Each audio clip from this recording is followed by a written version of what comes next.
रहे हैं आपके लिए टॉय लेने, अभी फिर आ जाएंगे। आपके लिए टाइगर लेके आते हैं। हाँ। आप जब सोना के पास देखे, जब सोना बुला रही, सोना बुला रही, नया डॉगी आया, न्यू डॉगी। सोना क्या कह रही है, सोना क्या कह रही है, जल्दी सोना को लेके आओ, सोना को लेके आओ, जल्दी से सोना तारा को लेके आओ। ये तस्वीर किसी को भी भावुक कर दे। सियासत से परे, कानून कायदे से परे, कौन गुनहगार कौन क्रिमिनल, इस जिरह से परे तस्वीरें एक पिता और एक बेटे की, एक मासूम की जिसने लंबे अरसे के बाद अपने अब्बू को देखा। तस्वीरें कल रात उस समय की हैं जब मुख्तार के फतीहे में शामिल होने के लिए अब्बास फाटक पहुंचे। अब घड़ी थी वापस गाजीपुर जेल जाने की, तो अब्बास परिवार के लोगों को गले लगाते हैं, एक एक कर लोगों से मिलते हैं, खैर खबर लेते हैं। इसी दौरान भीड़ में अब्बास का बेटा अपने पिता को जाता देख रोने लगता है, जिसे अब्बास चुप कराने की कोशिश करते हैं। कहते हैं कि अब्बा जल्द आएंगे, वो शेर लेने जा रहे हैं, बच्चा फिर आ जाएंगे। अब्बास के बेटे का रोते हुए और उसे बहलाते हुए वीडियो वायरल हो रहा है। आपको बता दें कि करीब 17 महीने बाद अब्बास गाजीपुर आए हैं। कासगंज जेल में बंद अब्बास को मुख्तार के फतीहे में शामिल होने के लिए सुप्रीम कोर्ट से कस्टोडियल पैरोल मिली है। 13 तारीख को अब्बास को फिर से कासगंज जेल जाना है। अब्बास अपने पिता मुख्तार के जनाजे में शामिल नहीं हो पाए थे। तमाम कोशिशें की गईं, वो मुख्तार के सुपुर्दे खाक में शामिल नहीं हो सके, लेकिन उस वक्त कामयाबी नहीं मिल पाई थी। अब जब कुछ वक्त के लिए ही अब्बास अपनों के बीच हैं, तो ये तस्वीरें बहुत कुछ कहती हैं, जिसमें वो अपने पिता मुख्तार की तरह ही लोगों से मिल रहे हैं। वहीं इन सब के बीच माफिया मुख्तार अंसारी की मौत के बाद गाजीपुर के फाटक में इस बार ईद पर सन्नाटा छाया रहा। गाजीपुर में मुख्तार के घर को फाटक के नाम से जाना जाता है। यहाँ ईद पर भीड़ तो जुटी, पर वो खुशियां मनाने के लिए नहीं, बल्कि गम में शरीक होने के लिए।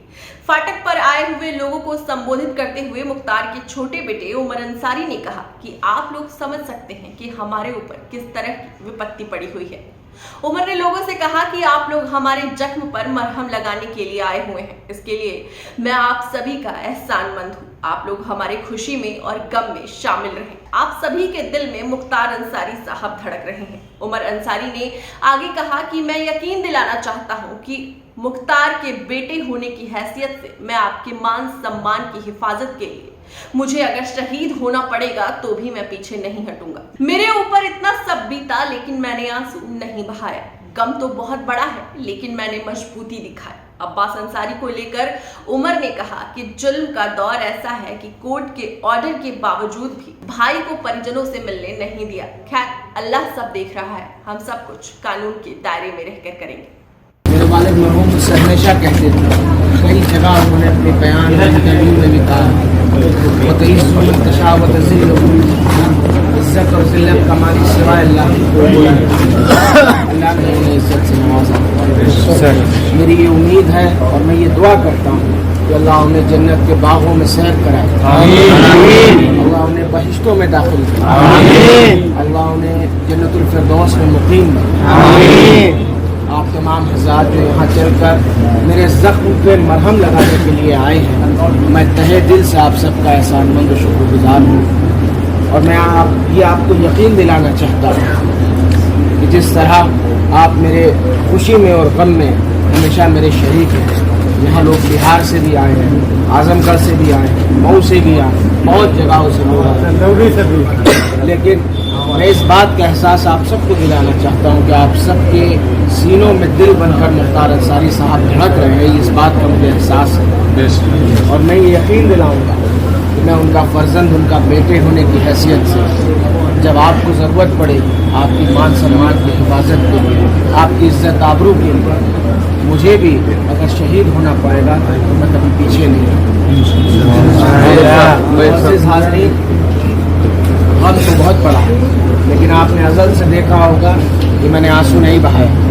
मैंने मजबूती से और समझदारी से, दोनों चीज़ों से इस चीज़ को लेकर के आगे बढ़ा और मैं अल्लाह की रज़ा पर राज़ी हूँ।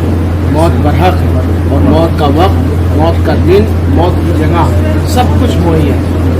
इसलिए हमें गम तो है, लेकिन हम उसका अफसोस होकर नहीं मनाएंगे। जब भी हमें उनकी याद आए या जब भी हमें उनकी एहसास हो, हम उनके लिए दुआए मग़फ़िरत करें इंशाअल्लाह। जिसे दुआए जिसे फातिहा पढ़ना है वो फातिहा पढ़े, जैसे सूरह इखलास पढ़ना है वो पढ़े, कलमा पढ़ना है वो पढ़े, दुरूद पाक पढ़े, कुछ भी पढ़कर उनको हम बख्शते रहेंगे, यही उनके लिए बेहतर है।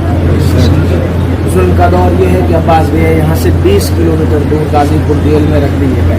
माननीय सर्वोच्च न्यायालय सुप्रीम कोर्ट का ऑर्डर, उनको 2 दिन अपने घर, अपने परिजनों, अपने अहबाब लोगों के रिश्तेदारों के साथ रहने दिया गया, लेकिन हुकूमत ने उस ऑर्डर को अपनी तरह से पढ़ और उस चीज़ को ट्विस्ट किया, जिसकी वजह से वो आज हमारे बीच यहाँ नहीं।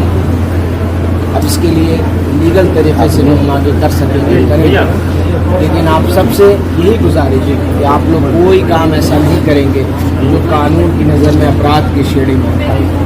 हम सब बहुत अक्लमंदी, बहुत समझदारी के साथ अपने मरहूम के लिए दुआ मग़फ़िरत की गुजारिश करते हैं। अस्सलाम वालेकुम। फिलहाल के लिए इतना ही, और सारी नई अपडेट्स के लिए बने रहें हमारे साथ, देखते रहें अचल टीवी। नमस्कार।